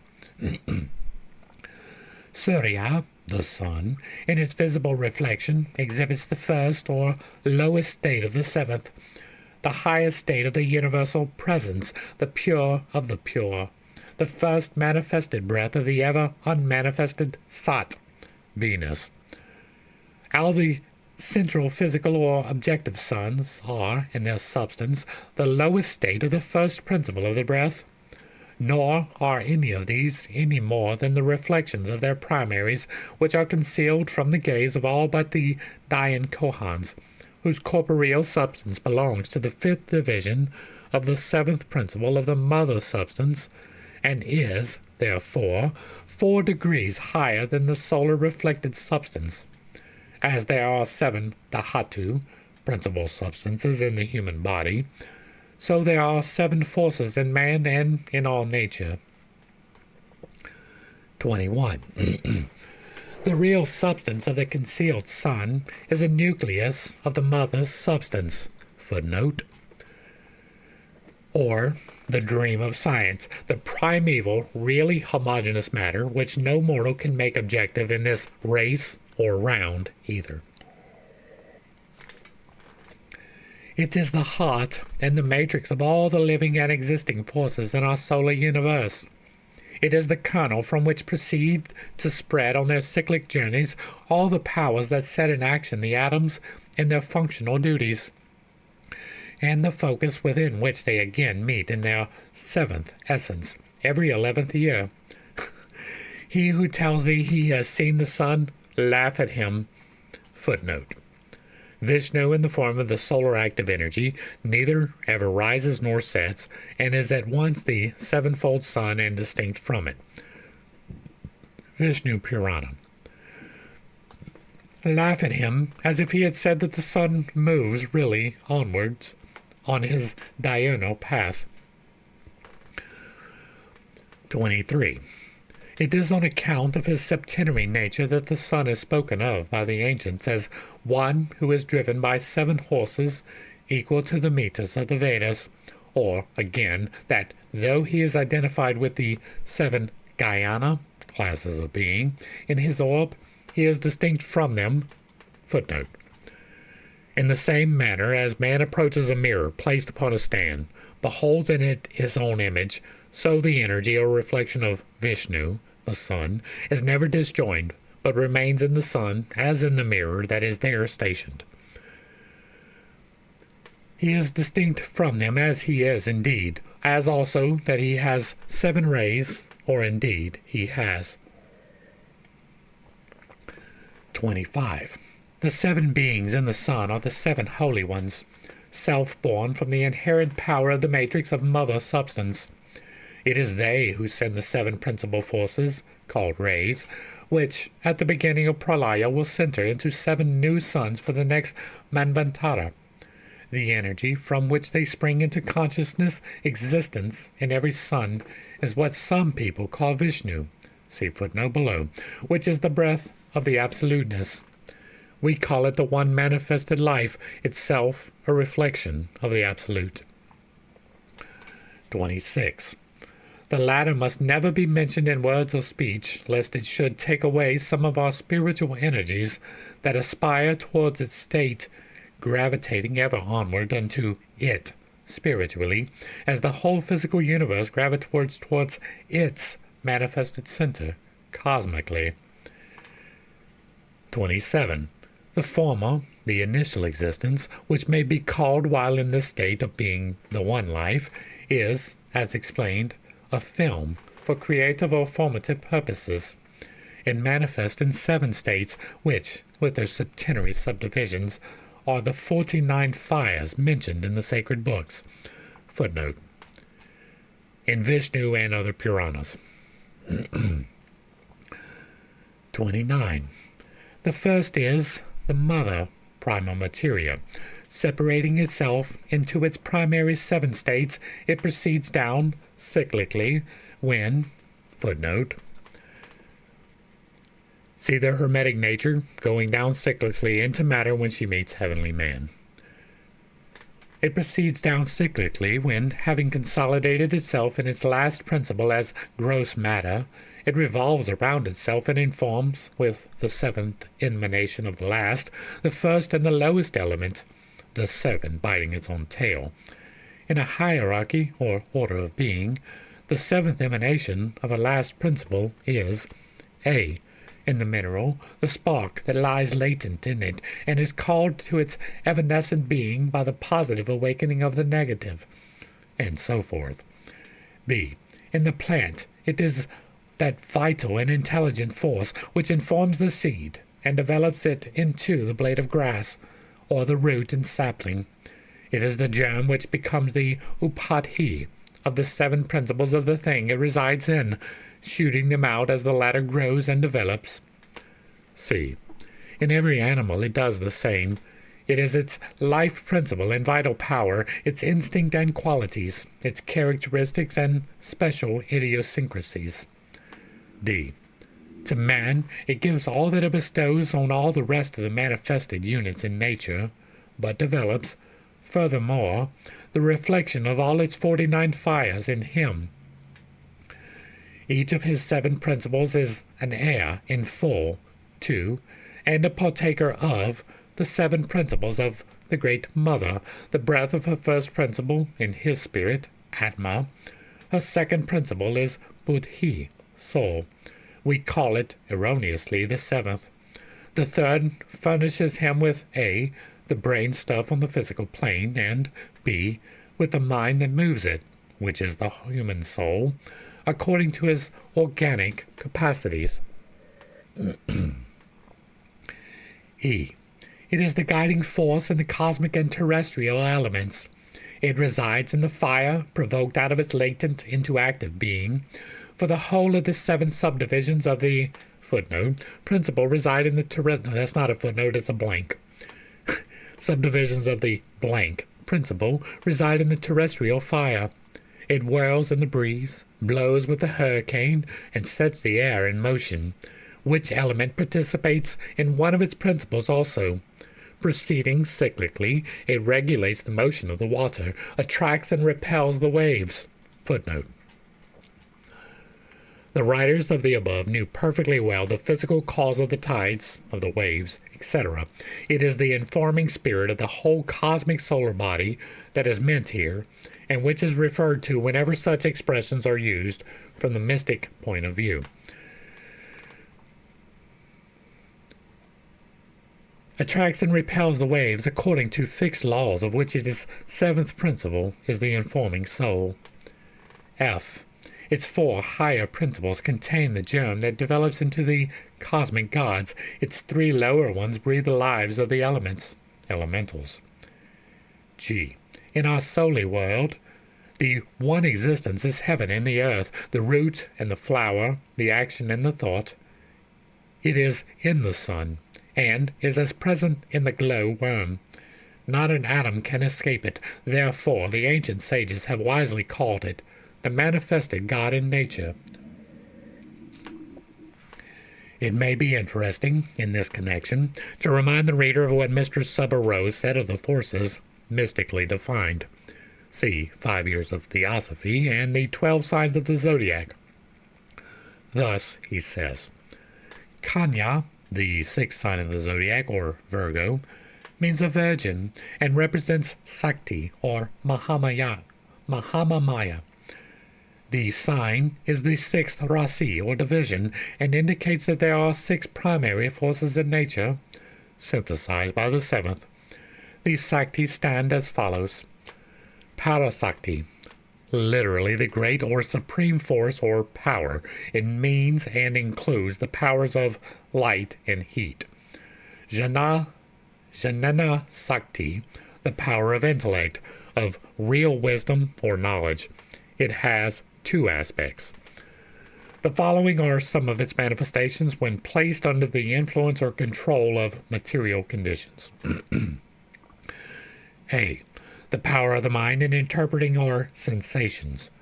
B. Its power in recalling past ideas, memory, and raising future expectation. C.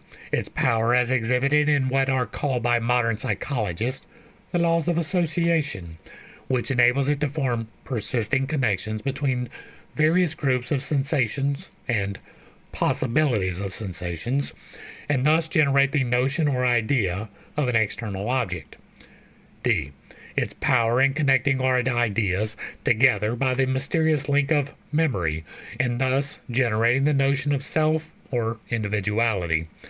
Some of its manifestations, when liberated from the bonds of matter, are A. Clairvoyance, and B. Psychometry. 3. Icha Sakti, the power of the will. Its most ordinary manifestation is the generation of a certain nerve currents which set in motion such muscles as are required for the accomplishment of the desired object. Kriya Sakti, the mysterious power of thought, which enables it to produce external, perceptible, phenomenal results by its own inherent energy. The ancients held that any idea will manifest itself externally if one's attention is deeply concentrated upon it. Similarly, an intense volition will be followed by the desired result. A yogi generally performs his wonders by means of Icha Sakti and Kriya Sakti. Kundalini Sakti, the power of force which moves in a curved path. It is the universal life principle manifesting everywhere in nature. This force includes the two great forces of attraction and repulsion. Electricity and magnetism are but manifestations of it. This is the power which brings about that continuous adjustment of internal relations to external relations, which is the essence of life according to A. Spencer, and that continuous adjustment of external relations to internal relations, which is the basis of transmigration of souls, Punarjanman, rebirth, in the doctrines of the ancient Hindu philosophers. A yogi must thoroughly subjugate this power before he can attain moksha. This is the power, I believe, that I work with, right? I tell you that I have manipulated the electromagnetic forces of creation, which is the Holy Spirit, up and down, right? There is a dark, receptive, feminine energy, and there's a light, penetrative, masculine energy. You have access to both and must use both in order to do magic, right? The things that I talk about, I have done for myself, the healing that I've enacted, those are using probably this reference. 6. Mantrika Sakti, the force or power of letters, speech, or music. The Mantra Shastra has for its subject matter this force in all its manifestations. The influence of melody is one of its ordinary manifestations. The power of the ineffable name is the crown of this Sakti. There is definitely power there. There's probably going to be more of these, though. Modern science has but partly investigated the first, second, and fifth of the forces above named, but is altogether in the dark as regards the remaining powers. The six forces are in their unity, represented by the Daivi Prakriti, the seventh, the light of the Logos. The above is quoted to show the real Hindu ideas on the same. It is all esoteric, though not covering the 10th part of what might be said. For one, the 6 names of the 6 forces mentioned are those of the 6 hierarchies of Dayan Kohans, synthesized by their primary, the seventh, who personify the fifth principle of cosmic nature, or of the mother in its mystical sense. The enumeration alone of the yogi powers would require 10 volumes. That's understandable. Each of these forces have a living, conscious entity at its head, of which entity it is an emanation. But let us compare with the commentary just cited the word of Hermes, the thrice great. The creation of life by the sun is as continuous as his light. Nothing arrests or limits it. Around him, like an army of satellites, are innumerable choirs of genii. These dwell in the neighborhood of the immortals, and thence watch over human things. They fulfill the will of the gods, karma, by means of storms, tempests, transitions of fire and earthquakes, likewise by famines and wars, for the punishment of impiety. Footnote. See stanzas 3 and 4 and the commentaries thereupon, especially the comments on stanza 4, the Lipika and the 4 Maharajas, the agents of karma.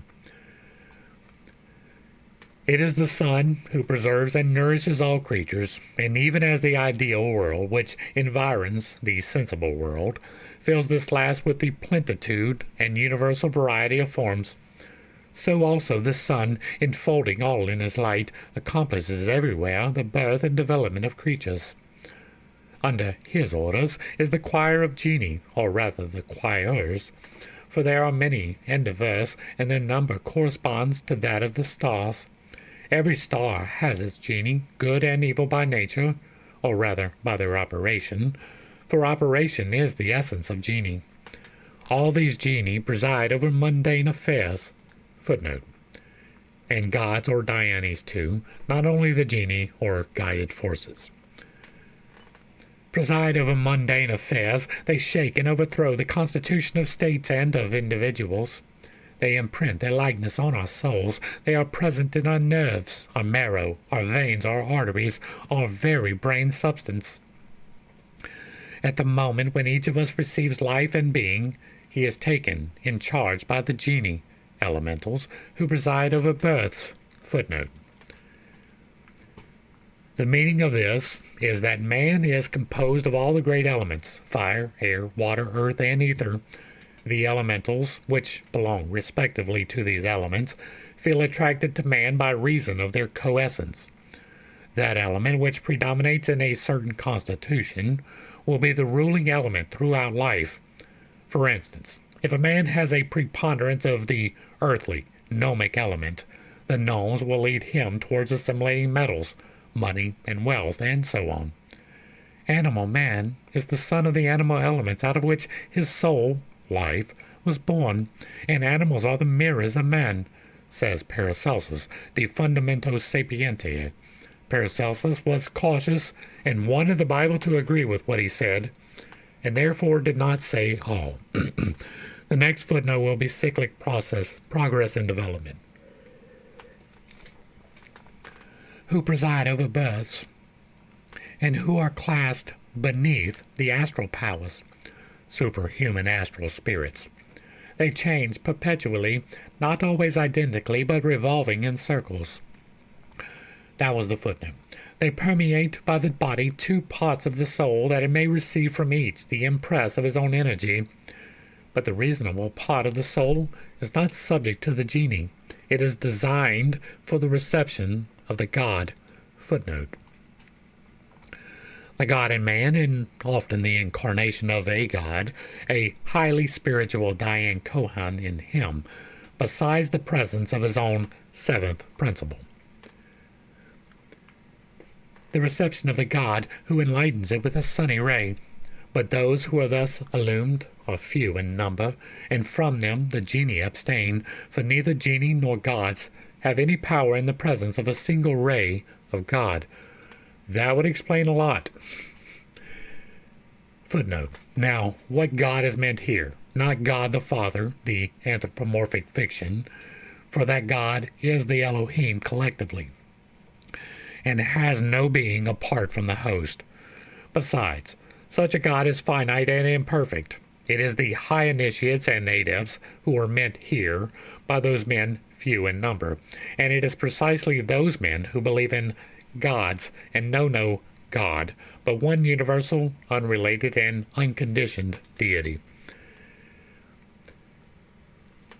And what I meant by that makes a lot of sense is if the genie, the elemental plane on the 6th level, and the angels and demons don't have any power in the presence of a single ray of God, by that meaning the adepts, that would explain why I haven't been able to contact them, even though I am attempting to. Now, it is entirely possible that they don't exist. Keep that in mind. I do not believe so, because I have had the one experience with an angelic being, but that one experience does not define reality, right? It could have been a hallucination, even though I was not taking anything hallucinogenic. It is entirely possible that it was a figment of my imagination, even though I cannot imagine in that manner. So, but it would explain a lot as to why, even though I am opening myself up to these things, they are not appearing, if that is true. Back to the text. But all other men, both soul and body, are directed by genii, to whom they cleave, and whose operations they effect. The genii have then the control of the mundane things, and our bodies serve them as the instruments. The above, save a few sectarian points, represent that which was a universal belief common to all nations till about a century or so back. It is still as orthodox in its broad outlines and features among pagans and Christians alike, if one accepts a handful of materialists and men of science. For, whether one calls the genii of Hermes and his gods powers of darkness and angels, as in the Greek and Latin churches, or spirits of the dead, as in spiritualism, or, again, bhuts and devas, shaitan or jinn, as they are still called in India and Mussulman countries, they are all one and the same thing, illusion. Let not this, however, be misunderstood in the sense into which the great philosophical doctrine of the Vedantists has lately been perverted by Western schools. All that which is emanates from the Absolute, which, from this qualification alone, stands as the one and only reality. Hence, everything extraneous to this Absolute, the generative and causative element, must be an illusion, most undeniably. I do not agree with that, right? I understand the reasoning behind it, right? We are the express will of God, therefore we are not really existing. But no, we are the express will of God, therefore we do indeed exist. But this is only from the from the purely metaphysical view. A man who regards himself as mentally sane, and is so regarded by his neighbors, calls the visions of an insane brother, whose hallucinations make the victim either happy or supremely wretched, as the case may be, illusions and fancies likewise. But where is that madman for whom the hideous shadows in his deranged mind, his illusions, are not, for the time being, as actual and real as the things which his physician or keeper may see? Everything is relative in this universe, everything is an illusion, but the experience of any plane is an actuality for the percipient being, whose consciousness is on that plane. Though the said experience, regarded from the purely metaphysical standpoint, may be conceived to have no objective reality. But it is not against metaphysicians, but against physicists and materialists that esoteric teachings have to fight. And for these, vital force, light, sound, electricity, even to the objectively pulling force of magnetism, have no objective being, and are said to exist merely as modes of motion, sensations, and affectations of matter. Neither the occultists generally, nor the theosophists reject, as erroneously believed by some, the views and theories of the modern scientists, only because these views are opposed to theosophy. The first rule of our society is to render unto Caesar what is Caesar's. The Theosophists, therefore, are the first to recognize the intrinsic value of science. But when its high priests resolve consciousness into a secretion from the gray matter of the brain, and everything else in nature into a mode of motion, we protest against the doctrine as being unphilosophical, self-contradictory, and simply absurd, from a scientific point of view, as much and even more than from the occult aspect of the esoteric knowledge. For truly, the astral light of the derided Kabbalist has strange and weird secrets for him who can see in it. That is true, and the mysteries concealed within its incessantly disturbed waves are there, the whole body of materialists and scoffers notwithstanding. Footnote. The astral light of the Kabbalist is very incorrectly translated by some ether. The latter is confused with the hypothetical ether of science, and both are referred to by some Theosophists as synonymous with Akasa. This is a great mistake. A characteristic of Akasa will serve to show how inadequately it is represented by ether, writes the author of Rational Refutations, thus unconsciously helping occultism. In dimension, it is infinite. It is not made up of parts, and color, taste, smell, and tangibility do not appertain to it. So far forth, it corresponds exactly to time, space, is Vata, the Lord, but rather creative potency and soul, anima mundi. Its speciality, as compared therewith, consists in its being the material cause of sound. Except for its being so, one might actually take it to be one with vacuity. It is vacuity, no doubt, especially for rationalists. At any rate, Akasa is sure to produce vacuity in the brain of a materialist. Nevertheless, though Akasa is not that ether of science, not even the ether of the occultist, who define the latter as one of the principles of Akasa only, it is, as certainly, together with its primary, the cause of the sound, only a physical and spiritual, not a material cause by any means. The relations of ether to Akasa may be defined by applying to both Akasa and ether the words said of the god in the Vedas. So himself was indeed his own son, one being the progeny of the other and yet itself. This may be a difficult riddle to the profane, but very easy to understand for any Hindu, though not even a mystic.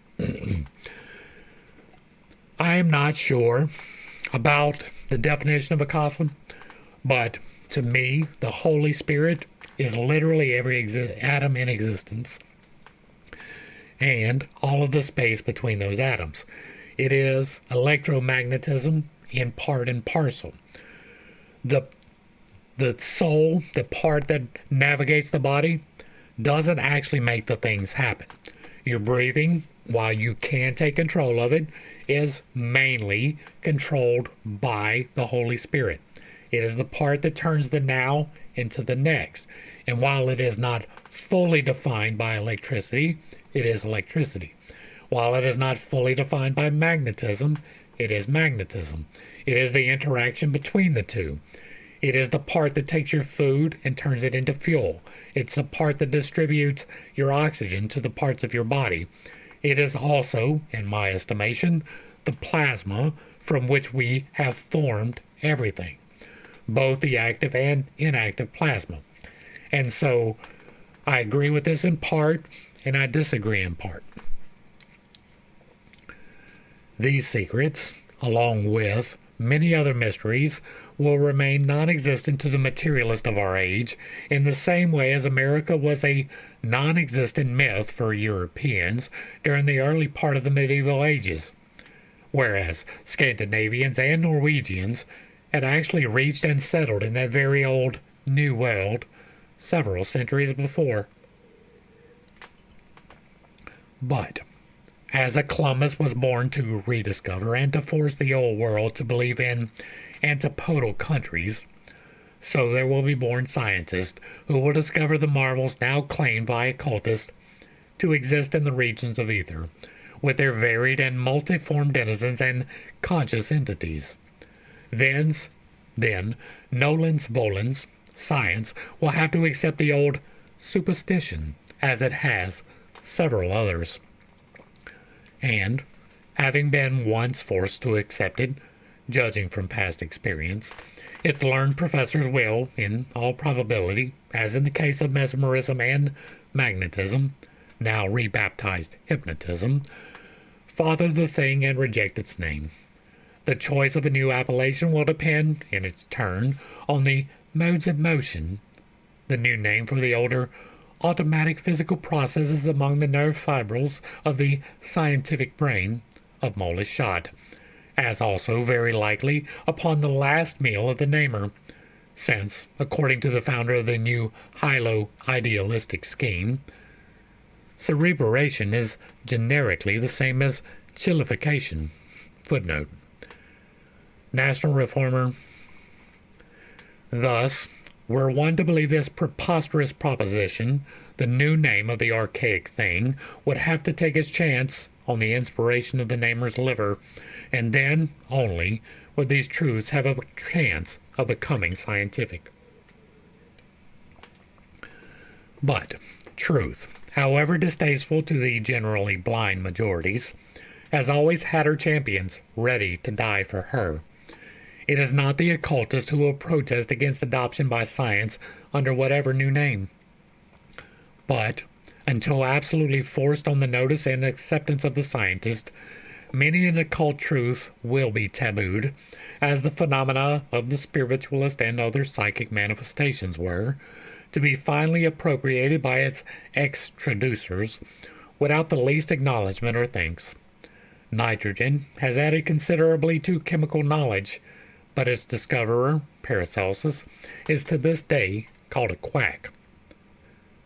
How profoundly true are the words of H.T. Buckle in his admirable History of Civilization, when he says, "Owing to circumstances still unknown, karmic provision, HPV, there appeared from time to time great thinkers, who, devoting their lives to a single purpose, are able to anticipate the progress of mankind, and to produce a religion or a philosophy by which important effects are eventually brought about. But if we look into history, we shall clearly see that, although the origin of a new opinion may thus be due to a single man, the result which the new opinion produces will depend on the condition of the people among whom it is propagated. If either a religion or a philosophy is too much in advance of a nation, it can do no present service, but must bide its time." Footnote. This is cyclic law, but this law itself is often deified by human stubbornness. That is one of the 8 laws of creation. It can do no present service, but must bide its time until the minds of men are ripe for its reception. Every science, every creed, has always had its martyrs. According to the ordinary course of affairs, a few generations pass away, and then there comes a period when these very truths are looked upon as commonplace facts, and a little later there comes another period in which they are declared to be necessary, and even the dullest intellect wonders how could they have ever been denied. It is barely possible that the minds of the present generations are not quite ripe for the reception of occult truths. Such will be the retrospect furnished to the advanced thinkers of the 6th root race of history of the acceptance of esoteric philosophy, fully and unconditionally. Meanwhile, the generations of our 5th race will continue to be led away by prejudice and preconceptions. Occult sciences will have the finger of scorn pointed at them from every street corner, and everyone will seek to ridicule and crush them in the name, and for the greater glory, of materialism and its so-called science. The addendum, which completes the present book, shows, however, in an anticipatory answer to several of the forthcoming scientific objections, the true and mutual positions of the defendant and plaintiff. The theosophist and occultist stand arraigned by public opinion, which still holds high the banner of the inductive sciences. The latter have, then, to be examined, and it must be shown how far their achievements and discoveries in the realm of natural laws are opposed, not so much to our claims, but as to the facts in nature.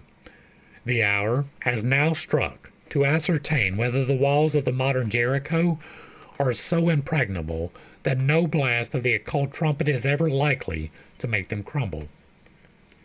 The so-called forces with light and electricity heading them, and the constitution of the solar orb must be carefully examined, as also gravitation and the nebular theories. The natures of ether and of other elements must be discussed, thus contrasting scientific with other occult teachings, while revealing some of the hitherto secret tenets of the latter. Some 15 years ago, the writer was the first to repeat, after the Kabbalists, the wise commandments in the Esoteric Catechism.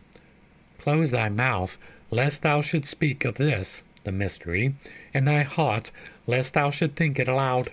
And if thy heart has escaped thee, bring it back to its place, for such is the object of our alliance. Sefer Jazira, Book of Creation. And again, this is the secret which gives death. Close thy mouth, lest thou should reveal it to the vulgar. Compress thy brain, lest something should escape from it and fall outside. Rules of initiation. A few years later, a corner of the veil of Isis had to be lifted, and now another and larger rent is made. But old and time-honored errors, such as become with every day more glaring and self-evident, stand arrayed in battle order now as they did then, marshaled by blind conservatism, conceit, and prejudice. They are constantly on the watch, ready to strangle every truth, which, awakening from its age-long sleep, happens to knock for admission. Such has been the case ever since man becomes an animal. That this proves in every case moral death to the revealers, who bring to light any of these old truths, is as certain as that to it gives life and regeneration to those who are fit to profit even by the little that is now revealed to them. And that is going to bring us to the end of Book 1 of the Secret Doctrine. Hopefully I brought a little bit of enlightenment and not too much confusion to a series of somewhat difficult topics. I understand that I hold some unconventional beliefs and that I have a tendency to step on toes when I relay those. It is not intentional, but it is not something I apologize for. I am here to do what she in this last paragraph was talking about, right? Despite the fact that it has been hidden for so long, I am attempting to reveal. I am attempting to show the mechanics by which these things are possible because I have used them. My problem is understanding how to convey those in an effective manner to you. That is why we are doing these studies. That is why we go through and I talk about brought to light by the text. That is so that we have a framework by which to discuss them, because I tend to go off on tangents if I am left alone with that particular type of information. And so this is a structure by which I hope to reveal all of the things that they have kept hidden since the beginning. Whether I will be successful or not depends entirely upon what matter we come to. I am working on a way to independently do that. That is the book I am working on, and it will be available eventually. I am working on the mechanics of the actual moving of the energy and how to describe and to talk about that in a historical context as well as a going forward context. Hopefully, this is adding to that, right? The things that we discuss here, many of them make it into the rough draft. And so I am not in a great hurry to finish the rough draft until I have what I feel to be a complete's probably the wrong word, a workable understanding of the mechanics. If you like what I'm doing over here, let me know down below. Give me a like, share, and a sub. Throw me a comment if you agree or disagree with anything that I said. As long as it remains respectful, it gets to remain up. If there is another work you would like to see me discuss in the manner that we are doing here, drop that in the comments as well. If you really like what I'm doing, hit me with that super thanks on that side. Because the bills do not pay themselves. To the crew, thanks for hanging out. I appreciate every single minute that you were here with me, and I am praying for you every single day. Until next time, I love you. God loves you. You are perfect, whole, and complete, just the way that you are. And this has been Pit State. Peace.